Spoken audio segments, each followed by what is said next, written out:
तो टेलीस्कोप और माइक्रोस्कोप के अंदर सबसे पहला एस्ट्रोनॉमिकल टेलीस्कोप। इसमें होती हैं दो लेंसेज, आगे वाला ऑब्जेक्टिव और पीछे वाला आई पीस। ठीक है। जो फाइनल इमेज मिलती है वो इन्वर्टेड मिलती है, दो जगहों पे मिलेगी, या तो लीस्ट डिस्टेंस और डिस्टिंक्ट डिवीजन पर, या फिर फाइनल इमेज मिलेगी तुमको इन्फिनिटी पर। डायमीटर ऑब्जेक्टिव लेंस का आई पीस से ज्यादा रखा जाता है। ठीक है। टेलीस्कोप के अंदर ऑब्जेक्टिव का जो डायमीटर है वो आई पीस से ज्यादा रखा जाता है, क्योंकि जो ऑब्जेक्ट है वो इन्फिनिटी में बैठा हुआ है। अगर ज्यादा बड़ा डायमीटर नहीं लेंगे तो लाइट ज्यादा करेक्ट नहीं होगी। सही है। तो इमेज की जो ब्राइटनेस है उससे फर्क पड़ जाएगा। तो यहाँ नीचे लिखा हुआ है the diameter of the lens is double, area become 4 times and hence the brightness of the image also becomes 4 times. तो डायमीटर जितना ज्यादा लोगे, ठीक है, इमेज की ब्राइटनेस उतनी ज्यादा होगी। जितनी ज्यादा होगी। हाँ। साथ ही साथ जो लेंस होता है ना, इसकी फोकल लेंथ, ऑब्जेक्टिव लेंस की जो फोकल लेंथ होती है, एफओ जिसको बोलते हैं, इसको भी ज्यादा रखा जाता है। क्यों? क्योंकि जो मैग्नीफाइंग पावर होती है ना, वो ऑब्जेक्टिव की फोकल लेंथ पर डिपेंडेंट होती है, डायरेक्टली प्रोपोर्शनल होती है। साइड में लिखा हुआ है ये फॉर्मूला एफओ अपॉन एफई वाला। तो एफओ ज्यादा लेंगे तो एम ज्यादा आएगा, नहीं आएगा? तो मैग्नीफाइंग पावर को बढ़ाने के लिए क्या करते हैं, ऑब्जेक्टिव की फोकल लेंथ ज्यादा से ज्यादा रखते हैं। सही है।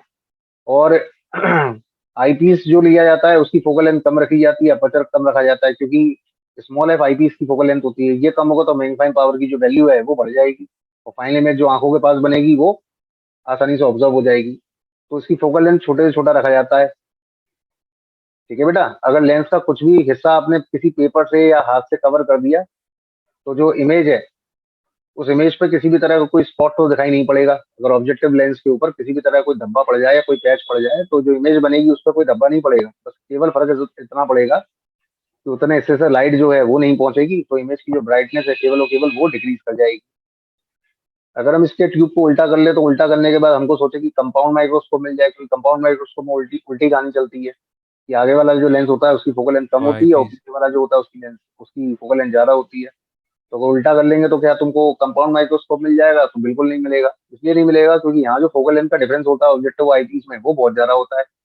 और कंपाउंड माइक्रोस्कोप के अंदर ये जो डिफरेंस आता है फोकल लेंथ का, ये डिफरेंस ना के बराबर होता है, यानी लिखा हुआ है डिफरेंस इज नेग्लिजिबल। ठीक है। टेलीस्कोप के अंदर मैग्निफिकेशन की अगर बात करें, तो मैग्निफिकेशन लंबाई में तो ना के बराबर होता है, यानी लीनियर मैग्निफिकेशन तो यूजलेस है। इसका जो भी निकाला जाता है वो इसका एंगुलर मैग्निफिकेशन निकाला जाता है। यानी लीनियर मैग्निफिकेशन में स्मॉल एम की जो वैल्यू आती है वो तो 1 से बहुत कम आती है, लेकिन एंगुलर मैग्निफिकेशन की जो वैल्यू आती है वो 1 से बहुत ज्यादा आती है। आती है। सही है। मैग्नीफाइंग पावर निकालने के लिए जनरल फॉर्मूला तो इसका एफ अपॉन यू होता है।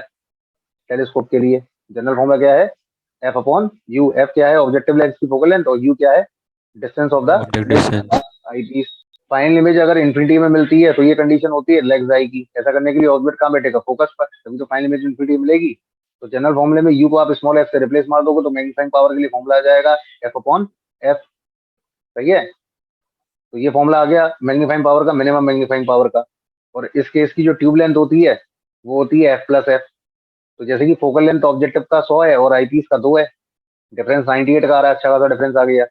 आ गया नहीं आ गया?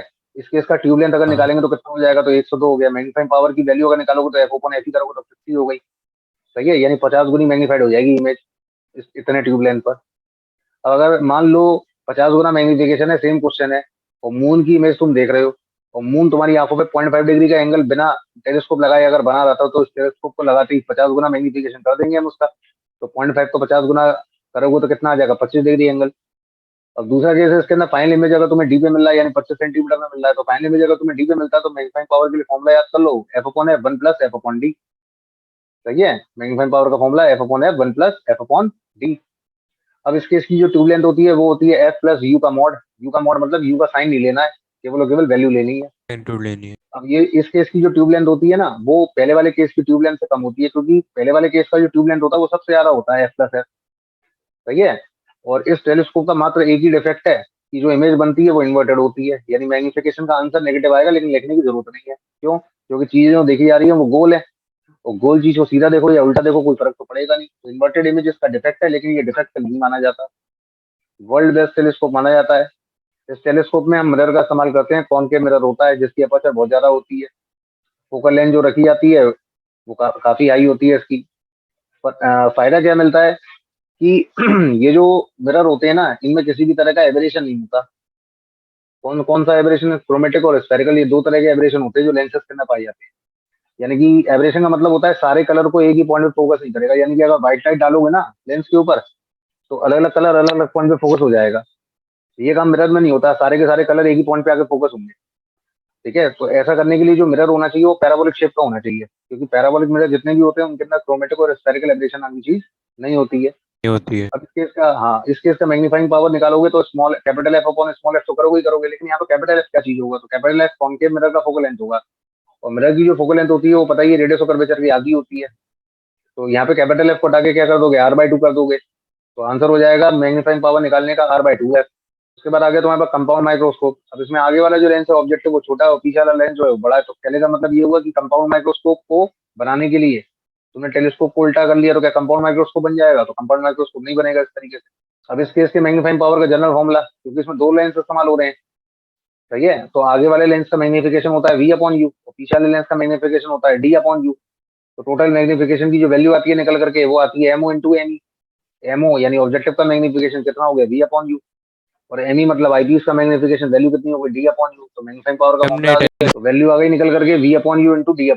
तो V/U किसके इक्वल है, एमओ के, और D/U किसके इक्वल होता है, एमई के। पर्टिकुलर कंपाउंड माइक्रोस्कोप से ही रिलेटेड एमओ और एमई की वैल्यू पूछता है, इसलिए ये बात पहले बता दी गई है। ठीक है बेटा। अब फाइनल इमेज अगर इन्फिनिटी में मिलेगा तो फाइनल इमेज इन्फिनिटी पे लाने के लिए यूई किसके इक्वल होना चाहिए, यानी ऑब्जेक्ट कहाँ बैठना चाहिए, फोकल लेंथ फोकस पर, फोकस पे। तो इमेज कहाँ मिलेगी, इन्फिनिटी पर। तो बस करना नहीं है, यूई की जगह एफ लगा देना, तो फॉर्मूला आ जाएगा V/U इंटू D/F। सही है। और अगर तुमको फाइनल इमेज डी पर चाहिए तो फाइनल इमेज डी पर लाने के लिए जनरल फॉर्मूला लगा दो, 1/D माइनस का 1/D माइनस का 1/U प्लस 1/F। तो माइनस के 1/U की वैल्यू आ जाएगी 1/F प्लस 1/D के इक्वल। इसको उठा करके ऊपर यहाँ 1/U के अंदर पुट कर दो, पूरे को सॉल्व करो, फॉर्मूला आ जाएगा V/U इंटू 1 प्लस D/F। ठीक है, ये आ गया मैक्सिमम, सॉरी, मैक्सिमम, हाँ, मैक्सिमम मैग्नीफाइंग पावर कब, जब फाइनल इमेज का मिलेगी डी पर। तो अगर तुमको मैग्नीफाइंग पावर की वैल्यू बढ़ानी है तो फाइनल इमेज डी पे होनी चाहिए। फोकल लेंथ जो आई पीस लेंस का होना चाहिए वो कम से कम होना चाहिए। सही है। और ऑब्जेक्ट डिस्टेंस जो होना चाहिए उसकी वैल्यू कम होनी चाहिए, क्योंकि कंपाउंड माइक्रोस्कोप है, माइक्रोस्कोप के अंदर ऑब्जेक्ट लेंस के पास होना चाहिए। बाकी सिंपल माइक्रोस्कोप के अंदर एक ही लेंस होता है, उसकी कंडीशन ये होती है कि ऑब्जेक्ट लेंस और फोकस के बीच में आ जाएगा तो फाइनल इमेज जो मिलेगी वो वर्चुअल हो जाएगी। रीडिंग लेंस या मैग्नीफाइंग लेंस एक ही कंसेप्ट पर टिका होता है। तो फाइनल इमेज अगर डी पे मिलती है तो मैग्नीफाइंग पावर यहाँ आता है D/F। और फाइनल इमेज अगर, सॉरी, इन्फिनिटी पे मिलती है तो D/F, और फाइनल इमेज अगर डी पे मिलती है तो मैग्नीफाइंग पावर का फॉर्मूला 1 प्लस D/F। बात करते हैं रिजॉल्विंग पावर की। तो रिजॉल्विंग पावर इंस्ट्रूमेंट जिसके लिए यूज होगा वो टेलीस्कोप हो गया, माइक्रोस्कोप हो गया। सही है। अब रिजॉल्वेबल रिजॉल्विंग पावर ह्यूमन आई के लिए 0.1 मिलीमीटर का डिस्टेंस होती है। कम से कम डिस्टेंस कितना रिजॉल्व हो जाएगा, तो 0.1 मिलीमीटर तक का डिस्टेंस रिजॉल्व हो सकता है। और रिजॉल्वेबल एंगल की जो वैल्यू होती है वो लगभग लगभग 1 मिनट होती है। रन कर लो इसको, तो ह्यूमन आई के लिए ये तो तो सही है। 1.22 लैम्डा बाई डी किस लिए लगाते हैं? वो टेलीस्कोप के लिए लगाते हैं। अच्छा। 1.22 λ/d जो लगता है वो टेलीस्कोप के लिए लगता है। सही है, टेलीस्कोप के लिए ही करना है बेसिकली। रिजॉल्वेबल एंगल जो होता है वो कम से कम टेलीस्कोप का जो होता है उसकी वैल्यू होती है 1.22 λ/d, जिसको भी रफली λ/d लिख सकते हैं, जिसका मतलब अल्टीमेट हो गया आर्क अपॉन रेडियस। सही है, आर्क अपॉन रेडियस। लैम्डा क्या है, लाइट की वेवलेंथ, और डी क्या है, डायमीटर ऑब्जेक्टिव लेंस का। न्यूटन। अब अगर रिजॉल्विंग पावर की बात करेंगे तो रिजॉल्विंग पावर इनवर्स होता है थीटा के। तो थीटा की वैल्यू जितनी कम आएगी ना रिजॉल्विंग पावर इंस्ट्रूमेंट की उतनी ज्यादा होगी। अब थीटा की वैल्यू डिपेंड कर रही है लैम्डा और डी पे, तो रिजॉल्विंग पावर इनवर्स हो गया लैम्डा के, डायरेक्ट हो गया डी के। ठीक है। तो ये जो डिस्टेंस जितनी कम रिजॉल्व होगी रिजॉल्विंग पावर इंस्ट्रूमेंट की उतनी ज्यादा कहलाएगी। और रिजॉल्विंग पावर इंपॉर्टेंटली डिपेंड किस पे करती है, लाइट की वेवलेंथ पर। वेवलेंथ जितनी ज्यादा रिजॉल्विंग पावर उतनी कम, और वेवलेंथ जितनी कम रिजॉल्विंग पावर उतनी ज्यादा। इसलिए अल्ट्रावायलेट लाइट या वॉलेट लाइट के अंदर रिजॉल्विंग पावर इंस्ट्रूमेंट की ज्यादा आती है। ठीक है। कहाँ से? अब अगर मान लो कि तुम्हारे पास यहाँ पर केस होता है इलेक्ट्रॉन, चाहिए तो टेलीस्कोप का है, चलो माइक्रोस्कोप में आओ। तो माइक्रोस्कोप के केस के अंदर कंपाउंड माइक्रोस्कोप के अंदर आ जाओ। तो कंपाउंड माइक्रोस्कोप के अंदर एक फॉर्मूला तो आपने पढ़ा होगा, सही है, क्योंकि डिब्रगली डीप वेवलेंथ का। लर्निंग कंसेप्ट के अकॉर्डिंग इलेक्ट्रॉन चलेगा तो वेव एमिट करेगा। तो मैटर वेव की जो वेवलेंथ का फॉर्मूला होता है वो होता है H/mv, H/√2me, H/√2mqv। सही है, पर्टिकुलर इलेक्ट्रॉन के लिए बात करोगे तो H, M, Q इन तीनों की वैल्यू को हटा दो और 12.27 ऊपर कर दो, नीचे रूट भी कर दो, तो वैल्यू कितनी आ जाएगी इलेक्ट्रॉन के लिए। सही है। तो सॉल्व करोगे तो वैल्यू आ जाएगी अंडर रूट में 150/v, या फिर 12.27 अपॉन रूट भी, ऐसा लिख सकते हैं। हाँ सही है। कुल मिला करके ये जो लेमडा है वो इनवर्स किसके आ रहा है? लेमडा इनवर्स आ रहा है तुम्हारे पास वी के। वोल्टेज के। लेमडा इनवर्स आ रहा है वी के। और रिजॉल्विंग पावर इनवर्स किसके होती है? लैम्डा के।